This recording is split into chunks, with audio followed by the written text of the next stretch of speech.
Good morning, welcome to good morning Telangana. నిన్న జరిగిన వివిధ ఘటనలు, ప్రభుత్వ పాలసీలపైన ఇవాళ పత్రికలు ఏం రాసినాయి దానిపైన మనం చర్చ చేద్దాం.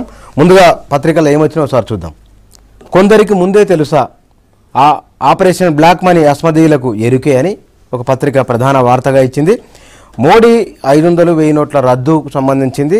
అఖిల అనే గుజరాత్ పత్రికలు ముందే వచ్చింది కాబట్టి అప్పటికి వాళ్ళంతా సర్దుకున్నారు, మామూలు జనాలంతా రోడ్ల మీద పడిండ్రు అనే ఒక సారాంశంతో ఒక వార్త వచ్చింది. దీంతో పాటుగా 4,000 ఒకేసారి వసూలు చేసుకోవాలి, వేరు గుర్తింపు కార్డులతో తీసుకోవడానికి వీలు లేదు, అట్లా చేస్తే కనుక దానిపైన ఆంక్షలు ఆర్బీఐ విధించినట్టుగా ఒక వార్త ఇందులో వచ్చింది. మరో పత్రికలో చుక్కలు చూపిన ఏటీఎంల ముందు నిన్న పొద్దున్న నుంచే జనాలు బారులు తీరున్నారు, ఇవాళ కూడా అట్లే ఉన్నారు. ఏటీఎంలలో జనాలు ఉన్నారు కానీ అక్కడ డబ్బులు లేవు అనే ఒక ప్రధానమైన వార్త ఇందులో వచ్చింది. ఇక రెండవది, పెద్ద నోట్లతో రాష్ట్రానికి నష్టం లేదు అని నిన్న పత్రికల్లో ప్రధాన వార్తగా వచ్చింది. అది పెద్ద నోట్ల రద్దుతో తెలంగాణ రాష్ట్రం పైన సుమారుగా నెలకు 1000 నుంచి 2,000 కోట్ల నష్టం ఉంటుందనే వార్తను అన్ని పత్రికల్లో ప్రచురించినాయి. ఇవాళ నిన్న గవర్నర్ కలిసిన బండారు దత్తాత్రేయ అంత నష్టమేం లేదు, అసలు ఆ విషయమే చర్చకు రాలేని ఒక వార్త ఇందులో వచ్చింది. రెండవది, సినిమా రంగానికి సంబంధించింది. కాలకేయులకు కాటు అని పెద్ద నోట్ల రద్దు తర్వాత వచ్చిన పరిణామాలపైన ఐటీ శాఖ దాడులకు సంబంధించిన ప్రధాన వార్త మరొక పత్రికలో వచ్చింది. ఇక వీటిపైన మనం చర్చ చేద్దాం. చర్చలోకి వెళ్లే ముందు డిస్కషన్లో పాల్గొంటున్న వారు టీఆర్ఎస్ నుంచి గోవర్ధన్ రెడ్డి గారు, కాంగ్రెస్ నుంచి బెల్లయ్య నాయక్ గారు, కాంగ్రెస్ నుంచి అల్జపురం శ్రీనివాస్ గారు ఉన్నారు, బీజేపీ నుంచి అల్జపురం శ్రీనివాస్ గారు ఉన్నారు. ముగ్గురికి నమస్తే అండి. సార్ శ్రీనివాస్ గారు, కొందరికి బ్లాక్ మనీకి సంబంధించిన విషయము ముందే తెలుసు అనేది, అందుకోసం ఎక్కడొక్కడ సెట్ అయిపోయింది. అది గుజరాత్కు సంబంధించిన ఒక పత్రిక 2,000 నోటు రాబోతుంది అనే ఒక సిగ్నల్ వాళ్ళకి ముందే ఇచ్చింది అనేది. అది కేవలం వాళ్ళు ఎక్స్పెక్ట్ చేయడమే, వాళ్ళు అజంప్షన్, అది వాస్తవం కాదు. ఆ పత్రిక రాయడం, ఆ పత్రికకు స్వేచ్ఛ ఉన్నది, రాసేటువంటి హక్కు స్వేచ్ఛ. ఇన్ని వేల పత్రికల్లో దానికి ఎందుకు వచ్చింది గుజరాత్ నుంచి అనేది వారికి అంటే ఈ చర్చ మొదటి నుంచి కూడా నడుస్తున్నది. ఇప్పుడు అవినీతి రూపుమాపాలంటే మార్కెట్లో ఉన్నటువంటి ఒక black money, currency, duplicate currency నోట్లు, బ్లాక్ మనీ అంతా కూడా మొత్తము అంతమొందించాల్సిందిగా అనేక రోజుల నుంచి చర్చ నడుస్తూ ఉన్నది. ఆ పరిస్థితుల్లో చాలామంది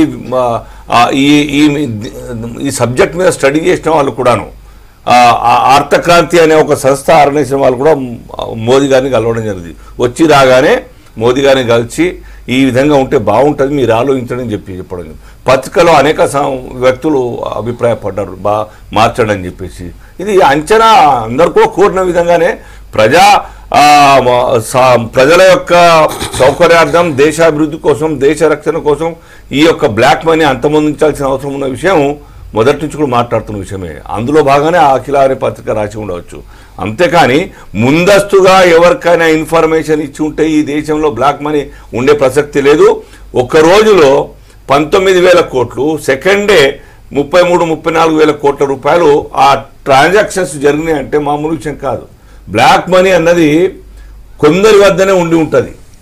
ఆ డబ్బంతా కూడా ఒకేసారి మార్చుకునేటువంటి అవకాశం దొరకదు.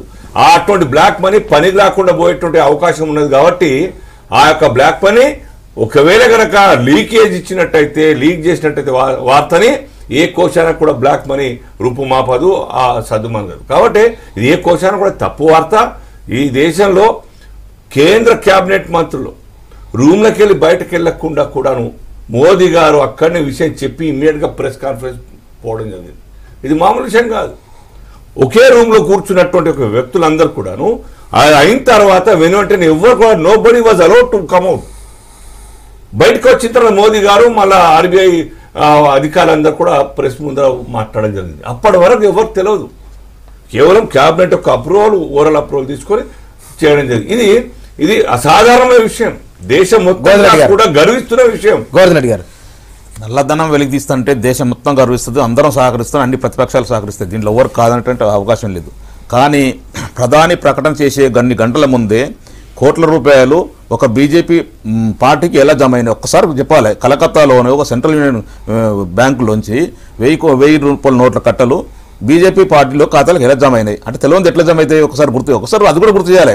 ఈరోజు నల్లధన వెలికి తీస్తా అని చెప్పేసి నల్లధన విదేశాలను తీసుకొచ్చి ఒక్కొక్క భారతీయ అకౌంట్లో 15 లక్షల రూపాయలు వేస్తా అని చెప్పేసి ఉన్న ఆర్థిక వ్యవస్థను దెబ్బతీసి ఈరోజు మొత్తం అడుగుతున్న పరిస్థితి వచ్చింది. పేదవాడు ఈరోజు 4,000 రూపాయలు కొరకు బారలు తీరి ఒక సంకన పిల్లని ఎత్తుకొని గంటల తరబడి వెయిట్ చేసే పరిస్థితి వచ్చింది. అంటే మీ ప్రధాన పరిపాలన ఇదే ఉంటుందా?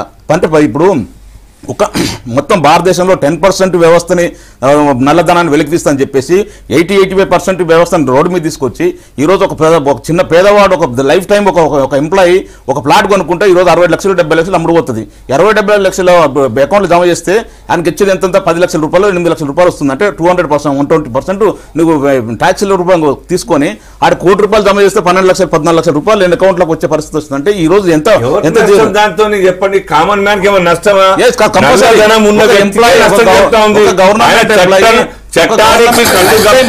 చట్టానికి కళ్ళు కప్పి ఇంట్లో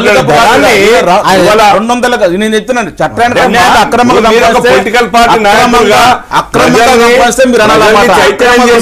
చెప్పాలి కానీ ఒక వ్యక్తి ఒక లైఫ్ టైం కష్టపడితే ఒక 200 గజాలు ప్లాట్ కొనుక్కుంటూ గచ్చిబోల్లా దాదాపు ఈ రోజు 50,000 రూపాయలు గజం ఉంది, కోటి రూపాయలు వస్తుంది. కోటి రూపాయలు 120% ట్యాక్స్ కట్టేస్తే ఆయనకి 14 లక్షల రూపాయలకి రిటర్న్ వస్తుంది. అంటే దీన్ని బట్టి మీరు ఎంత రోడ్డు మీద తీసుకొస్తారా ప్రజల్ని? గారు ఈ పత్రికలు వచ్చింది అది ఏప్రిల్ 1వ తారీఖు నాడు వచ్చింది. బహుశా ఏప్రిల్ పూల్ చేయడానికి రాసి ఉండొచ్చు, లేకపోతే కనుక మరి ఇన్ఫర్మేషన్ తెలియదు మనకు. కానీ బీజేపీ ఏప్రిల్ 1 నాడు వచ్చింది. అది ఏప్రిల్ 1 జనరల్ మన ఏప్రిల్ ఫుల్ దానికి ఒక 2-3 పాయింట్లు దీంట్లో ఇంపార్టెంట్. అంటే నేను వారం రోజుల నుంచి ఇక్కడ లేను, కానీ చర్చలు చూస్తున్నాను, మన తెలుగు ఛానల్లో చూస్తున్నటువంటి చర్చలు చాలా అంటే వీక్గా ఉన్నాయి. అంటే బీజేపీ నాయకులు చేస్తున్నటువంటి ఆర్గ్యుమెంట్లో కూడా చాలా బలహీనత, ఆర్గ్యుమెంట్ వీక్ ఉన్నది. అయితే ఒకటేందంటే నోట్ల మార్పిడి మంచిదే, కానీ చేసిన పద్ధతి బాగాలేదు. చేసిన పద్ధతి వల్ల జనం ఇబ్బంది పడుతున్నారు. ఎట్లా చేయాలో వాళ్ళకి తెలుసో తెలియదో నాకు అర్థం కావట్లేదు. నెంబర్ 1. నెంబర్ 2 ఏంటంటే దీంతో నల్లధనం రూపుమాపదు, జాలి నోట్లు పోతాయి. నల్లధనం ఏ రూపంలో ఉందో ముందు తెలుసుకోవాలి మనం. నల్లధనం డాలర్ రూపంలో ఇది కొందరికి ముందే తెలుసా? అది కూడా ఆడికే వస్తాను. అది 3వ పాయింట్ చెప్తున్నాను. ఒకటేమో డాలర్ రూపంలో ఉంది, బంగారం రూపంలో ఉంది, డైమండ్ రూపంలో ఉంది. రకరకాల పద్ధతుల్లో నల్లధనాన్ని పోగు చేసుకున్నాం. నల్లధనం అంటే ఏంది? వాడు సంపాదించిన సంపాదనలో ట్యాక్స్ కొట్టకుంటే ఎగ్గొట్టి దాన్ని దాచిపెట్టుకోవడమే కదా. అయితే ఇప్పుడు ఇబ్బంది పడుతున్నటువంటి వాళ్ళు సామాన్యులు. అయితే ఇప్పుడు నల్లధనం చేసేటోళ్ళు అంతా ఎవరితోనున్నారు, ఎక్కడున్నారు? వాళ్ళు ట్యాక్సులు కట్టకుండా ఎగ్గొడుతున్నటువంటి వాళ్ళు ఎవరు? సామాన్య జనమా? భారత ఎకానమీలో 60% ఎకానమీ గ్రామీణ వ్యవసాయం మీద ఆధారపడి ఉన్నటువంటి ఎకానమీ. వాళ్ళు ఎవడు మా ట్రాన్సాక్షన్తో లేడు. మొత్తం 125 కోట్ల మంది జనం ఉంటే 10 కోట్ల బ్యాంక్ అకౌంట్లే ఉన్నాయి మనకు. అది మనం గుర్తుపెట్టుకోవాలి. మోడీ గారు పెద్ద ఎత్తున జన్ధన్ యోజన స్టార్ట్ చేసిన దాంట్లో 1 కోటి అకౌంట్ల కంటే ఎక్కువ తీసుకురాలేకపోయినాం మనం.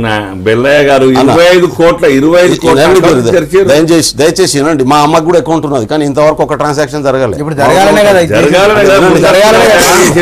మనం దయచేసి మనం అర్థం చేసుకోవాలి. ఆమెకు బ్యాంకు పోవడం తెలియదు, బ్యాంకు పోతే ఎట్లా తెలవాలో తెలియదు. అంటే మీరు మనకి ఏ నోట్లు అట్లా మాట్లాడితే నేను ఆర్గ్యుమెంట్ చేస్తే నేను మాట్లాడలేదు. మీరు మాట్లాడండి దయచేసి. మీరు మాట్లాడండి, ఇనలేదు కదా, మీరు ఓపిక పట్టండి ఒక నిమిషం. కాబట్టి ఇప్పుడు దీంతో ఈ డాలర్ల రూపంలో, భూముల రూపంలో, అదేవిధంగా డైమండ్ల రూపంలో స్విస్ బ్యాంక్లో ఉన్నటువంటి డబ్బు బయటకు వస్తుందా? ఇక్కడ నుంచి బయట దేశానికి పోయినప్పుడు ఇదే రూపాయి కట్ట నోట్ల పోదు. అది దాని ఫామ్ చేంజ్ చేసుకుంటుంది. అది దినార్గా మారుతుంది, డాలర్గా మారుతుంది, డైమండ్గా మారుతుంది, గోల్డ్గా మారుతుంది. కాబట్టి మనం ఇదంతా తీసుకొస్తామని చెప్పినాం. అయితే దీంతో బ్యాంక్ ట్రాన్సాక్షన్స్ పెరుగుతాయి, నేను ఒప్పుకుంటా. అదేవిధంగా దీనివల్ల నువ్వు జాలి నోట్లు మాత్రమే పోతాయనే విషయాన్ని గుర్తుపెట్టుకోవాలి. ఓకే, నేను అంటున్నాను మనం నోట్లను రద్దు చేసినాం. నువ్వు ఇవాళ మార్చుకునే అవకాశం. మొదటి రోజు మోడీ గారు మాట్లాడినప్పుడు ఏం చెప్పిండు? రేపటి నుంచి, ఈ క్షణం నుంచి నోట్లు నైట్ 12 గంటల తర్వాత 500 నోట్లు 1000 నోట్లు తీసుకోవడానికి వీలేదని చెప్పిండు. తర్వాత దాన్ని మార్చి 2 రోజులు అన్నారు, 3 రోజులు అన్నారు, ఇవాళ 14 అన్నారు. నేను అంటే నువ్వు డిసెంబర్ 30 దాకా కూడా పెట్టవచ్చు. అది మీకున్నటువంటి నోట్లను మార్చుకోండి, అది మీరు ఇప్పుడు కండిషన్ ప్రకారం మార్చుకోండి. దీన్ని నల్లధనాన్ని మార్చేటటువంటి పద్ధతి కాదు. కరెన్సీని బ్యాంకులకు అలవాటు చేసే ప్రయత్నం చేస్తున్నారు. మీరు ప్రజలను బ్యాంకులకు అలవాటు చేసేటటువంటి ప్రయత్నం చేస్తున్నారు. నెంబర్ 2, ఇప్పుడు ఇదేదైతున్నదో ఎవరైతే బీజేపీ ప్రభుత్వానికి దగ్గర ఉన్నటువంటి వాళ్ళందరికీ ముందే తెలుసు. వాళ్ళకు తెలిసి వాళ్ళకి కావాల్సినటువంటి ట్రాన్సాక్షన్స్ ముందే చేసుకున్నారు, రకరకాల పద్ధతిలో చేసుకున్నారు. ముందే తెలుసా? మీకేట తెలుసు? అంటే ముందే తెలుసా? ఎందుకంటే ప్రభుత్వం ఉన్నోడికి తెలిసే అవకాశం ఉంటుంది ఎక్కువ. అందుకనే ఇవాళ మన రాష్ట్రం నుంచి ఏదైతే ఫేర్ అండ్ లవ్లీ స్కీమ్ పెట్టిండ్రో ప్రధానమంత్రి గారు, దాని కింద 10,000 కోట్లు మార్చుకున్నటువంటి వాళ్ళు ఎవరో పేర్లు బయట పెట్టండి. కాంగ్రెస్ ఉన్న పెద్ద నాయకుల నుంచి కాంగ్రెస్ వాళ్ళు చేసినా, తెలుగుదేశం వాళ్ళు చేసినా, బీజేపీ వాళ్ళు చేసినా, గౌరవ ముఖ్యమంత్రి గారు చేసినా పేరు బయట పెట్టరాదు. నీ ప్రభుత్వం ఉంది కదా, సమస్య ఉన్నది కాబట్టి నల్లధనాన్ని ఎవడు చేసుకుంటున్నాడు? అదాని వాళ్ళు ఇవాళ ట్యాక్సులు ఎగ్గొడుతున్నారు, ఇవాళ రిలయన్స్ వాళ్ళు ట్యాక్సులు ఎగ్గొడుతున్నారు. వాళ్ళని పట్టించుకోము. మనం కూరగాయలు అమ్ముకునేటోడు, ఇవాళ వ్యవసాయం చేసేటోడు, మనం పాలు అమ్ముకునేటటువంటి వాళ్ళు, పేపర్లు అమ్ముకునేటటువంటి వాళ్ళు. మొదటి రోజు మీరు బ్యాన్ చేసిన రోజు పేపర్లు ఇళ్ళకి రాలేనటువంటి పరిస్థితి. ఇవాళ మొత్తం చార్మినార్ ప్రాంతంలో చిన్న చిన్న బండ్లు పెట్టుకొని అమ్ముకునేటటువంటి వాళ్లకు ఇవాళ 30% తీసుకొని ఇవాళ 100 రూపాయల నోట్లు ఇస్తున్న పరిస్థితి ఉన్నది. కాబట్టి దయచేసి మీరు సామాన్యునికి దృష్టిలో పెట్టుకొని పాలసీని బ్రాడర్ సెన్స్ లో మీరు ఆలోచిస్తే ఈ తాత్కాలికంగా ఈ ప్రజలకు ఇబ్బంది అవుతున్న విషయం అందరం ఒప్పుకుంటాం, అది కావాలి. అయితే తప్పదిగా వర్షం కురిస్తే వారం రోజుల పాటు వారం రోజులు కురిస్తే ఇంట్లోకి వెళ్ళి బయటికి వెళ్ళకుండా ఉండే పరిస్థితి చాలాసార్లు చూసినాం మనం. ఇది ఒక వారం 10 రోజులు మొత్తం సర్దుమంతుంది. బ్రాడర్ సెన్స్ ఏంది, ఈ దేశంలో మనకు అతలాకుతలం చేస్తున్నటువంటి విషయం కరెన్సీ నోట్ ఒకటి, ఈ ఒక అవినీతి డబ్బు ఒకటి, బ్లాక్ మనీ. ఈ బ్లాక్ మనీ ఒక్కసారి నిర్ణయంతో 500-1000 రూపాయల నోట్ల చెల్లవు అని చెప్పే నిర్ణయంతో పెద్ద మొత్తంలో వ్యక్తుల దగ్గర ఉన్నటువంటి amount they cannot exchange the money. Currency exchange చేసుకోలేరు కాబట్టి, అది వాడకలోకి రాదు కాబట్టి, మొత్తం కూడా బూడిదల వయసులో పన్నీర్ లాగానే అయితే కాబట్టి అటువంటి అమౌంట్ పనికి రాకుండా చేయడం గవర్నమెంట్ యొక్క ఉద్దేశం. కాబట్టి దీన్ని అర్థం చేసుకుని ఒక పొలిటికల్ పార్టీ నాయకులుగా, పొలిటికల్ పార్టీ ప్రతినిధులుగా కామన్ మ్యాన్ గురించి మాట్లాడేది కామన్ కాదు. డిసెంబర్ 30 దాకా ఎక్స్చేంజ్ కోసం బ్యాంకు వెళ్లే అవకాశం ఉన్నది. అనేక మీ నిర్ణయంతో ఉన్నవాడు నవ్వుతున్నాడు, లేనివాడు ఏడుస్తున్నాడు. ఇప్పుడు బ్లాక్ మనీ ఉన్నోడు మినిమం గ్యారంటీ అకౌంట్ అమౌంట్లలో పెట్టుకుంటాడు. అంటే మీరు అన్నట్టు బ్లాక్ మనీ ఉన్నోడు డిసెంబర్ వరకు మార్చుకుంటాడు, వానికి అవకాశం ఉంది. వాడు ఇవాళ లైన్ నిలబడ్డాడు, వాడు డిసెంబర్ 31 వరకు వాడికి మార్చుకునే అవకాశం ఉంది. మార్చుకుంటాడు. 2,50,000 లక్షలు పెట్టినా నువ్వు 20,000 మార్చుకుంటాడు. ఏదైనా మార్చుకునే అవకాశం వేరే పేర్ల మీద జమ కావాల్సింది తప్ప ఇండివిజువల్ ఒక్క పేరు అంతకన్నా ఎక్కువ అవకాశం లేదు. ఒక కామన్ మ్యాన్ జీవితకాలం కష్టపడి పిల్లల కొరకు, భవిష్యత్తు కొరకు, పిల్లల చదువుల కొరకు, పిల్లల కొరకు మినిమం 5-10 లక్షలు రూపాయించుకోవడం భారతదేశంలో కామన్. అది ఈ రోజు నువ్వు 2,50,000 రూపాయలు టార్గెట్ పెట్టేసి ప్రజలు ఏ తప్పది ఎక్కడ బిచ్చగాలం చేస్తున్నావా? ఏం చేయాలి? 2,50,000 రూపాయలు గతంలో యూపీఏ గవర్నమెంట్ నిన్నమే 9 లక్షల రూపాయలు వేసుకోవడం తీసుకోవడానికి అవకాశం కల్పించింది. ఈ రోజు 2,50,000 రూపాయలు ఇచ్చేసి వారానికి 10,000 రూపాయలు, నెలకు 20,000 రూపాయలు కంటే ఎక్కువ తీసుకోవద్దంటే ఆ పిల్లగాడు భవిష్యత్తు ఏం కావాలి? పిల్లల పెళ్లిళ్ళు ఏం కావాలి? ఈ రోజు మీరు కొంతమంది నల్లధనాన్ని వెలికి తీస్తారని చెప్పేసి ఉన్న వాళ్ళని రోడ్డు మీద తీసుకొచ్చే పరిస్థితి తీసుకొస్తుంది తప్ప మీరు గతంలో 2011, 2012, 2013 సంవత్సరంలో కేజ్రీవాల్ ప్రెస్ మీట్ పెట్టి ఎవరైతే అంబానీ వాళ్ళ అంటే అకౌంట్లతో సహా ప్రెస్ మీట్ పెట్టి చెప్పడం జరిగింది.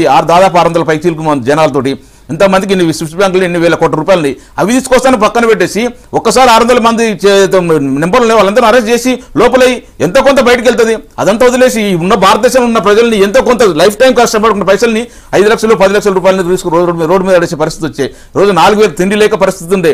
దాదాపు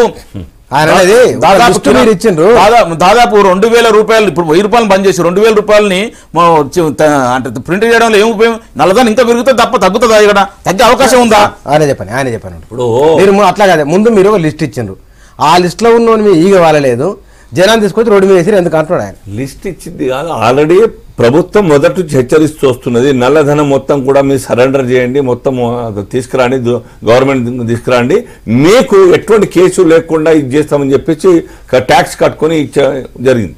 దానికి మళ్ళీ పొడిగించడం జరిగింది. దాని తర్వాత మోదీ గారు చాలా క్లియర్ కట్గా అల్టిమేటం ఇవ్వడం జరిగింది.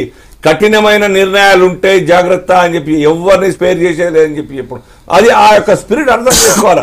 ఏదో జరగబోతున్న విషయం ముందస్తుగానే తనకు ఉన్నటువంటి ఆలోచన ఈ దేశంలో అవినీతి రహిత దేశంగా తయారు చేయాలనే ఉద్దేశం ఉంది. కాబట్టి మొదట ఫ్రమ్ ది డే 1 నుంచి ఫస్ట్ ఇన్సిడెంట్ ఏంది, ఎస్ఐటి ఏర్పాటు చేయడం జరిగింది. దేనికి?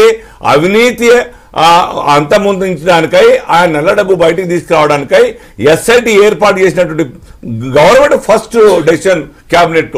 ఆ యొక్క ఎంపీ షా యొక్క నాయకత్వంలో వేసిన ఆ రోజు నుంచి ఇప్పటిదాకా అది ప్రాసెస్ నడుపుతాను. అలాగే జన్ధన్ యోజన ఇవాళ అర్థం కాలేదు, నిన్నదాకా అర్థం కాలేదు. అరే గరీబులకు ఇచ్చి ఏం లాభం పోయి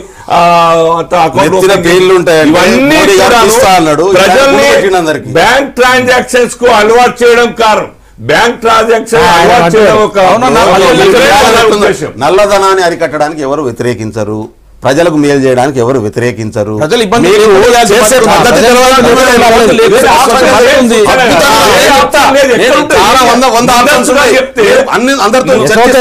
ముందస్తుగా 500 నోట్ల బ్లాక్ మనీ ఉన్నాడు, 1000 రూపాయల నోట్ల బ్లాక్ మనీ ఉన్నాడు. డిసెంబర్ 31 ద్వారా మార్చుకునే అవకాశం ఉన్నది. మార్చి దాకా దాన్ని ఎక్స్టెండ్ చేసిండు ప్రధానమంత్రి గారు, ఎక్స్టెండ్ చేసిండు. కాబట్టి మీరు నల్లధనం తింటే వస్తుందని అయితే జనవరి 1వ తారీఖు నుంచి ప్రతి అకౌంట్ కు 15 లక్షల రూపాయలు మోడీ గారు ఏమవుతున్నారా? కొంతమంది చెప్పండి. సామాన్యుడు రోడ్డు మీదకి వచ్చింది లేదా? ఇప్పుడు సామాన్యుడు 85% రోడ్డు మీదకి వచ్చిండు. గవర్నర్ గారు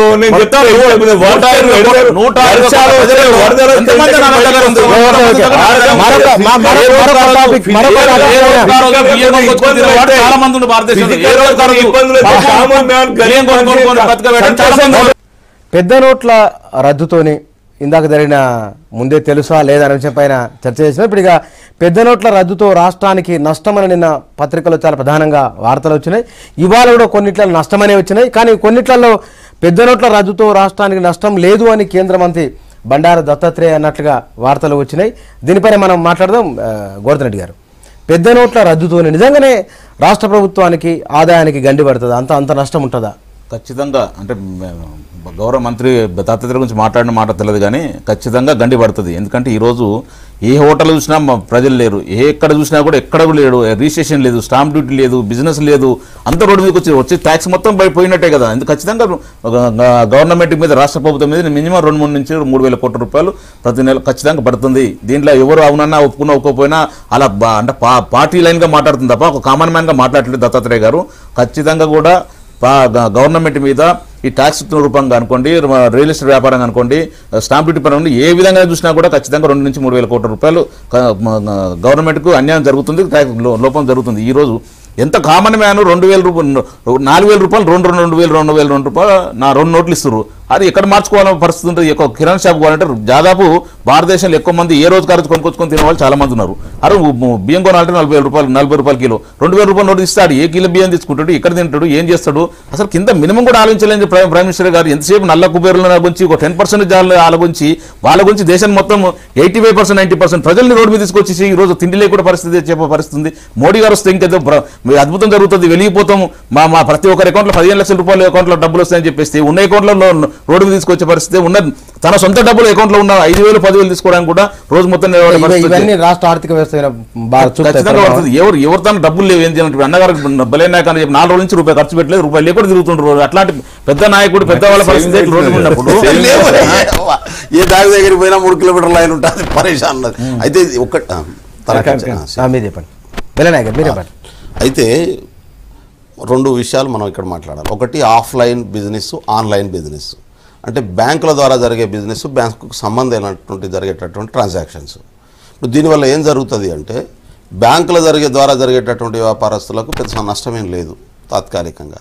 కానీ బ్యాంకులు లేకుండా జరిగేటటువంటి వ్యాపారం ఏదైతే ఉన్నదో ఆ వ్యాపారాన్ని కుదేలయ్యేటటువంటి అవకాశం ఉంటుంది. మన దేశంలో 100 కోట్ల మంది జనం బ్యాంకులకు సంబంధం లేకుండా ట్రాన్సాక్షన్ జరుగుతున్నాయి. ఈ బ్యాంకులకు సంబంధం లేని జరిగేటటువంటి ట్రాన్సాక్షన్స్ అన్నీ బంద్ అవుతాయి. ఇప్పుడు ఆల్మోస్ట్ ఆల్ ఈ 4-5 రోజుల నుంచి బంద్ అయినాయి. మీరు ఏ షాప్ దగ్గరికి పోయినా ఈగలు కొట్టుకుంటున్న పరిస్థితి ఉన్నది. వ్యాపారం చేసేవాడు నష్టపోతున్నాడు, సామాన్యుడు నష్టపోతున్నటువంటి పరిస్థితి ఉన్నది. కాబట్టి ఇది నష్టం. అయితే దీనివల్ల ఏం జరుగుతుంది, లాభం రేపు ఏం జరగబోతున్నది అంటే మోడీ గారి బయటికి ఎన్ని కథలన్నా చెప్పొచ్చు, కానీ ఇంటర్నల్గా ఉన్నటువంటి ఉద్దేశం ఏంటంటే బ్యాంకింగ్ సెక్టర్ను స్ట్రెంథెన్ చేయడం కోసం ఉపయోగిస్తున్నటువంటి విధానం ఇది. బ్యాంకింగ్ సెక్టర్ను తద్వారా ట్రాన్సాక్షన్ను ప్రజలకు అలవాటు చేయడం కోసం. అయితే ఇది ఇంత సడన్గా చేయాల్సినటువంటి అవసరం కూడా లేదు.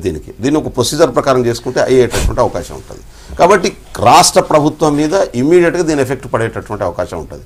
ఈ అలవాటు కావడానికి దీనికి ప్రజలు ఆ పద్ధతిలో మారడానికి చాలా టైం పడుతుంది. ఓవర్ నైట్లో జరిగేటటువంటి పద్ధతిగా కనీసం 1 సంవత్సరం అన్న దీని మీద ఆర్థిక వ్యవస్థ మీద, రాష్ట్ర ఆర్థిక వ్యవస్థ మీద కానీ ఆ ప్రభావం పడేటటువంటి అవకాశం ఉంటుంది. రెండోది నేను ఇంతకుముందే చెప్పినట్టు జాలీ నోట్లు తగ్గేటటువంటి అవకాశం ఉంటుంది. జాలీ అంటే తప్పుడు నోట్లు పాకిస్తాన్ నుంచి వస్తున్నాయి అంటున్నాం, బంగ్లాదేశ్ నుంచి వస్తున్నాయి అంటున్నాం, ఇక్కడ దొంగ నోట్లు తయారు చేస్తున్నటువంటి వాళ్ళు ఉన్నటువంటి పరిస్థితి ఉన్నది. అయితే ఈ నోట్లన్న రెండే మార్గాలు, అయితే బ్యాంక్ కనబోవాలి లేకుంటే తగలబెట్టుకోవాలి. అంతకంటే మించి ఆప్షన్ లేనటువంటి పరిస్థితి ఉన్నది. కాబట్టి బ్యాంకుకు పోతే ఆయన ఖాతా నుంచి పోతుందా, ఇంకోల ఖాతా నుంచి పోతుందా, ఇంకొని ఖాతా నుంచి పోతుందా, ఏ ఖాతా నుంచైనా పోవచ్చు. దొంగ ఖాతాల పేరు మీద కూడా మార్చుకొని 20% 30% ఇచ్చుకొని ఇవాళ వెనక్కి తీసుకునేటటువంటి పని ఆల్రెడీ మార్కెట్లో అక్కడక్కడ వినబడుతున్నటువంటి పరిస్థితి ఉన్నది. కాబట్టి అయితే వాడికేం నష్టం లేదు, పైసలు ఉన్న వాడికి. కానీ ఈ రాష్ట్ర ప్రభుత్వానికి కొనుగోలు ట్రాన్సాక్షన్ తగ్గడం వల్ల నష్టపోయేటటువంటి పరిస్థితి ఉన్నది, పరిస్థితి ఉంది. జనరల్గా టర్న్ ఓవర్ తగ్గినప్పుడు రాష్ట్రానికి ఇన్కమ్ తగ్గుతుంది, దాంట్లో సందేహం లేదు. అయితే పరిస్థితి ఏ విధంగా ఉంది, దేశం మొత్తంగా కూడా అవినీతి కూపంలో కూరుకుపోయిన తర్వాత దీన్ని బయటకు తీయాలంటే ఏదో ఒక స్టర్న్ యాక్షన్ తీసుకోవాల్సిందే. ఇంట్లో కుటుంబ సభ్యుడు చనిపోతే బాగా రన్ అవుతున్న దుకాణం బంద్ చేయకుండా ఊకుంటారా, బాగా నడుస్తుంది, గిరాక్ బంద్ అవుతుంది, చనిపోయింది కాబట్టి చావు ఇటు కావాలి దుకాణం అంటే నడాలంటే ఉంటుందా? కాబట్టి దేశం బ్రాడర్ సెన్స్లో ఆలోచిస్తే దేశ ఆర్థిక పరిస్థితి మొత్తంగా కూడా జాలీ నోట్ల నకిలీ నోట్ల రూపంలో లేకుండా బ్లాక్ మనీ రూపంలో కొందరు చేత్తో పెత్తనం నడుస్తూ ఉంటే ఈ యొక్క రాజకీయ వ్యవస్థ, ఈ దేశ వ్యవస్థ ఏ విధంగా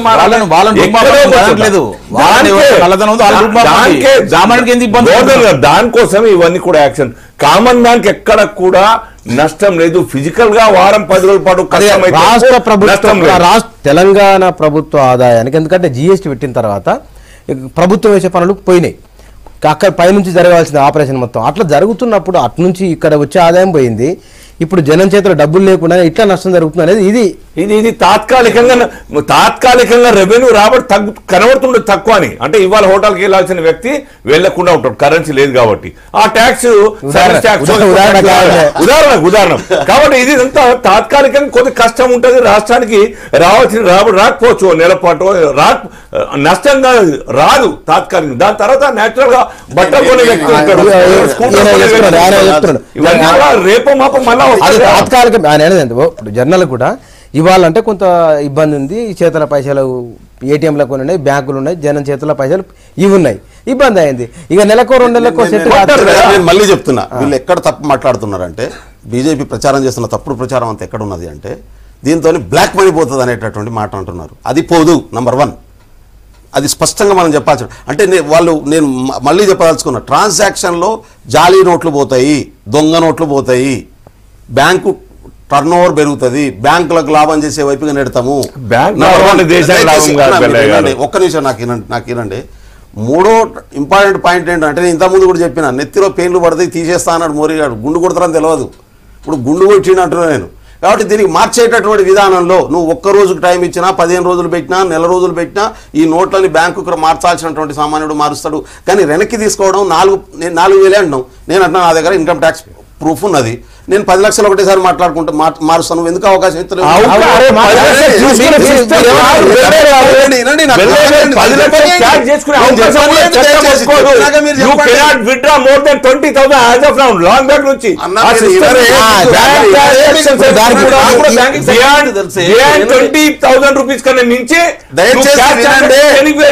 అకౌంట్ లో 10 లక్షలు కూడా ట్రాన్సాక్షన్ చేసుకునేటటువంటి అవకాశం ఉంది ఈ రోజు.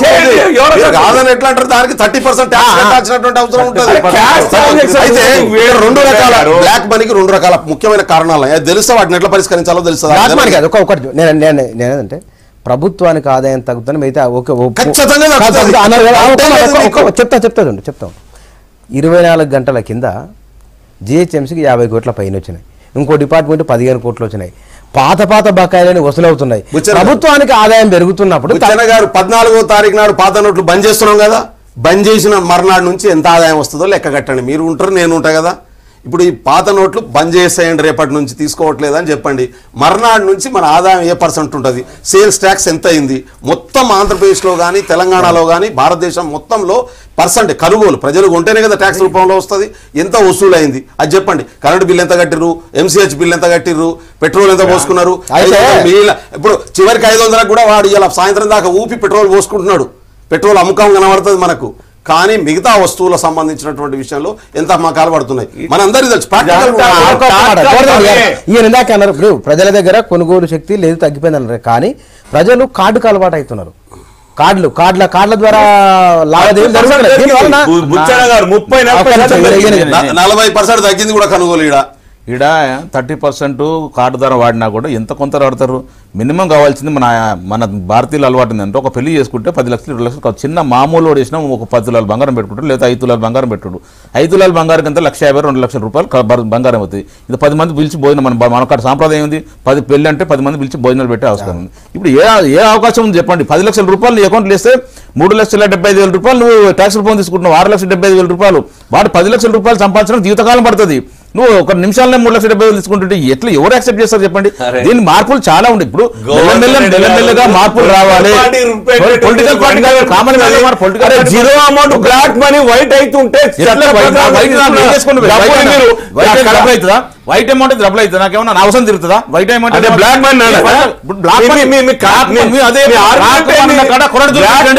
బ్లాక్ మనీ ఉన్న కాడ కొరడు చూపించే ఓర్కొచ్చట్లేడు. ఒక 5-10 లక్షల మీద ప్రభావం ఏంది? మీ ప్రభావితం ఏంది? మీ ఉగ్రవాదం మొత్తం దాని మీద చూపించాల్సింది.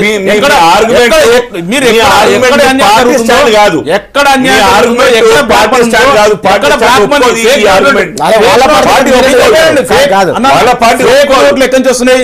మనం పాకిస్తాన్ నుంచి, బంగ్లాదేశ్ నుంచి, శ్రీలంక నుంచి అని చెప్తున్నాం. అక్కడ నిఘా పెట్టండి. అదంతా వదిలేసి సామాన్యం మీద పడితే ఏమొస్తుంది నీకు?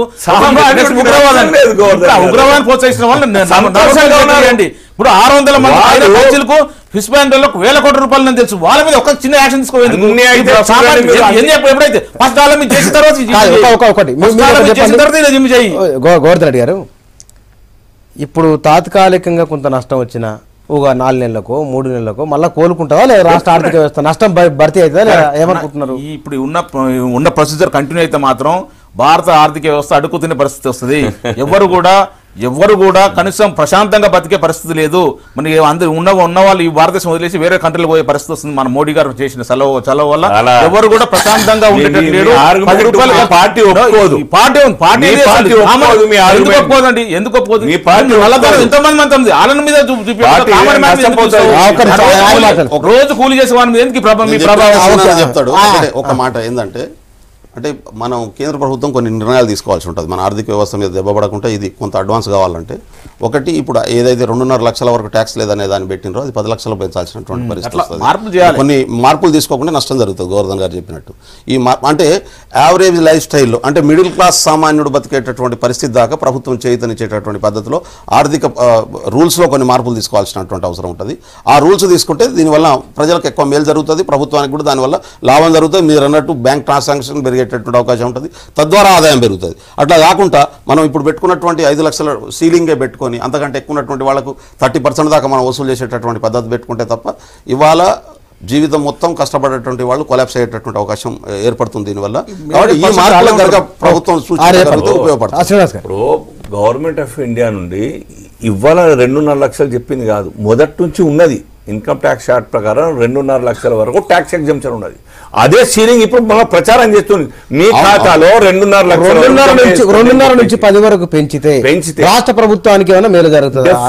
డెఫినెట్ గా పెంచితే అంటే రెవెన్యూ తగ్గుతుంది. ట్రాన్సాక్షన్ గవర్నమెంట్ అఫీషియల్ ట్రాన్సాక్షన్ పెరిగితే కోట్ల రూపాయలు బ్యాంకుల ద్వారా ట్రాన్సాక్షన్ జరిగితే న్యాచురల్ గా ఇన్కమ్ పెరుగుతుంది. అప్పుడు గవర్నమెంట్ ఆ స్థితిలో ఆలోచించి తగ్గిస్తుంది. ఆ యొక్క టారిఫ్ ట్యాక్స్ టారిఫ్ ఏదైతే ఉన్నదో తగ్గించే అవకాశం ఉంటుంది. సర్కార్ దగ్గర రెవెన్యూ లేదు, ప్రజలందరికీ సౌకర్యాలు కావాలి. కానీ శ్రీనివాస్ గారు,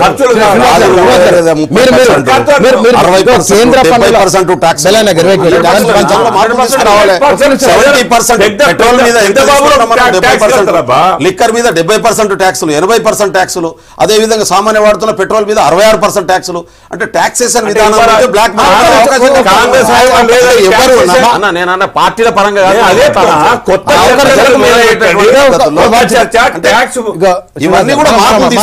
మనం మాట్లాడుతున్నది రాష్ట్ర ప్రభుత్వ ఆదాయానికి గండి పడుతుంది అనేది ఒక వార్త వచ్చింది. లేదు అని దత్తాత్రేయ అన్నాడు, లేదు అని దత్తాత్రేయ అంటున్నాడు. అయితే కేంద్ర పన్నుల్లో వాటాను పెంచి ఇవ్వకుంటే కనుక తెలంగాణకు రైజింగ్ స్టేట్, బాగా ఇన్కమ్ జనరేట్ అవుతున్న స్టేట్ ఇది, దీనికి నష్టం జరుగుతున్న భయం అయితే ఉంది. ఈ ఒక్క రాష్ట్రానికి మాత్రమే పరిమితం కాదు కదా ఈ నిర్ణయం, యావత్ దేశం మొత్తానికి అమలు. కొత్త రాష్ట్రానికి కొత్త రాష్ట్రాలకు కూడాను ఈ యొక్క జిఎస్టీ విధానం ద్వారా అమలైనప్పుడు డెఫినెట్ గా అన్ని రాష్ట్రాలు బలోపేతం అయితే ఆర్థికంగా. మనకు ఇప్పుడున్నటువంటి రెవెన్యూ కన్నా జిఎస్టీ అమలు ద్వారా వచ్చేటువంటి రెవెన్యూ ఎక్కువ అవుతుంది. దీని ద్వారా బ్యాంక్ ఈ నిర్ణయం కారణంగా బ్యాంక్ ట్రాన్సాక్షన్ పెరిగితే బ్యాంకుల ద్వారా ప్రజలకు సౌకర్యం వడ్డీ రేట్లు తగ్గుతాయి, లోన్లు తక్కువ రేటుకు వచ్చే అవకాశం ఉంటది, ఇన్ని ప్రయోజనాలు. ఎప్పుడో స్వర్గం ఉంటుంది, ఈ రోజు మాత్రం ఉపాసం అనుకుందాం. ఇప్పుడు మన పద్ధతి ఏంటంటే ఎప్పుడో స్వర్గం ఉంటుంది, ఇవన్నీ చేస్తే ఓ 10 సంవత్సరాలకు 5 సంవత్సరాలకు మనం స్వర్గం చూద్దాం, ఈ రోజు మాత్రం ఉపాసం మనం చచ్చిపోదాం అనేది బీజేపీ సిద్ధాంతం. ఈ రోజు 2,50,000 రూపాయలు గతంలో కూడా ఉందని చెప్పి చట్టం ఉందో అందరు తెలిసిన విషయమే.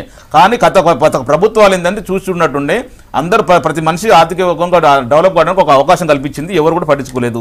మేము కూడా ఏమంటుంటే 10 లక్షల రూపాయలు ఒక 10% ట్యాక్స్ వేయండి, 1 లక్ష రూపాయలు పోతే 9 లక్షలు వస్తుందని కొంచెం తృప్తి పడతారు. ఒక స్లాబ్ సిస్టమ్ పెట్టండి, 50 లక్షల పైన ఉన్న వాళ్ళు కొంత ఎక్కువ పర్సెంట్ వేయండి, ₹1 కోటి పైన కొంత పర్సెంట్ వేయండి, కొంత ఆర్థికంగా వెసులుబాటు కల్పించడానికి ప్రయత్నం చేయండి. ఎంతసేపు 33% అండి, 5 లక్షలు పెడితే 10 లక్షలు పెడితే 3,75,000 రూపాయలు మీ ట్యాక్స్ రూపాయలు తీసుకుంటే ఎవరు కూడా కష్టార్జితానికి ఎవరు ఒప్పుకునే పరిస్థితి లేదు. కొంచెం మార్పులు రావాలి, ప్రభుత్వానికి ఇప్పటికైనా ఆలోచించాలి. మోడీ గారు ఒక నియంత్రణగా ప్రవర్తించకుండా కామన్ మ్యాన్ గురించి ఆలోచించాలి. కొంతమంది బ్లాక్ మనీ వాళ్ళ గురించి దృష్టిలో పెట్టుకొని ఉన్న వాళ్ళకి కొంచెం ఇబ్బంది పెట్టే పరిస్థితి తీసుకురావద్దు. పాలకులు ప్రజలకు కస్టోడియన్స్ మాత్రమే అనే విషయాన్ని గుర్తుపెట్టుకుంటే ప్రజలకు మేలయ్యే పద్ధతిలో నిర్ణయాలు తీసుకుంటారు. ప్రజలందరికీ ఇబ్బంది కలిగించి కొంతమందికి లాభమయ్యేటటువంటి మన ఖజానా మీద ప్రభావం పడకుండా ఉండాలంటే ఏం చేయాలి అంటే ఇప్పుడు ప్రభుత్వం జనవరి నేను 2 ప్రశ్నలు వేయదలుచుకున్నాను. జనవరి 1వ తారీఖు నుంచి మొత్తం వైట్ అయిపోతుంది కాబట్టి వాళ్ళ లెక్క ప్రకారం ఒక్కొక్క అకౌంట్కు 15 లక్షలు ఇవ్వబోతున్నారు బీజేపీ ఎన్నికల ప్రచారంలో చెప్పినట్టు. రెండోది, ఈ రాష్ట్ర ప్రభుత్వాలు కోల్పోతున్నటువంటి ఆదాయాన్ని ఈ 4 నెలల్లో 6 నెలల్లో సంవత్సరము ఈ సంవత్సరానికి కేంద్ర ప్రభుత్వం భర్తీ చేస్తుందా? ఇది కూడా స్పష్టం చేస్తే ఇవాళ రాష్ట్ర ప్రభుత్వం, ఎందుకంటే ఖచ్చితంగా అన్ని రాష్ట్ర ప్రభుత్వాలు, అందులో ప్రధానంగా తెలంగాణ రాష్ట్రం ఏదైతే కొత్త రాష్ట్రం ఏర్పడ్డదో ఇప్పుడు మనకు మెల్లమెల్లగా ఇక్కడ ఆర్థిక వ్యవస్థ పుంజుకుంటున్నటువంటి పరిస్థితి ఉన్నది. సరే, మనం ఎంత చెప్పుకున్నా బయటికి అద్భుతంగా ఉందని చెప్పి ట్యాక్స్ కలెక్షన్ మాత్రం ఖచ్చితంగా గత మార్చి వరకు రేపు రాబోతున్నటువంటి ఈ 50 ఇయర్స్ సగం ఈ సంవత్సరం ఏదైతే ఉందో ఖచ్చితంగా తగ్గేటటువంటి అవకాశం ఉంది. మొత్తం కదా రేపు బడ్జెట్ మీద దాని ఎఫెక్ట్ పడుతుంది. కాబట్టి దాన్ని పూల్ చేసి ఆ గ్యాప్ను పూర్తి చేసేటటువంటి ప్రయత్నం కేంద్ర ప్రభుత్వం చేయాలని చెప్పి నేను కోరుతా ఉన్నాను. ఈ నోట్ల రద్దు నిర్ణయానికి రాష్ట్ర ప్రభుత్వానికి రెవెన్యూ సంబంధం లేదు. వాస్తవంగా ఆ పని నడుస్తుంది. రాష్ట్రానికి కావాల్సిన వనరులు, కావాల్సినటువంటి ప్రాజెక్టు తీసుకొచ్చే విధంగా భారతీయ జనతా పార్టీ ప్రయత్నం చేస్తుంది. జీఎస్టీ ద్వారా రెవెన్యూ పెరుగుతుంది, కేంద్ర ప్రభుత్వం సపోర్ట్ ద్వారా ఈ రాష్ట్ర డెవలప్మెంట్ కోసం పనిచేస్తుంది. కానీ ఈ ప్రధానమైనటువంటి బ్రాడర్ కాన్సెప్ట్లో మీరు అందరూ అర్థం చేసుకోవాలి. ప్రజల్ని పేద middle class, lower upper middle class వాళ్ళకి ఎవరు కూడా నష్టం లేనటువంటి నిర్ణయాన్ని రాజకీయ పార్టీలు హర్షించి సమర్థించాలి తప్ప రూపాయలు సంపాదిస్తుంటే 84 లక్షలు ట్యాక్స్ కడితే 19 లక్షలు వస్తుంది, 15 లక్షలు అవుతుంది, ఆయన కష్టపడుతున్నాడు, సంపాదిస్తున్నాడు, కట్టాలంత అని మనం మాట్లాడితే వాళ్ళ బడాబాబులకు సంబంధించిన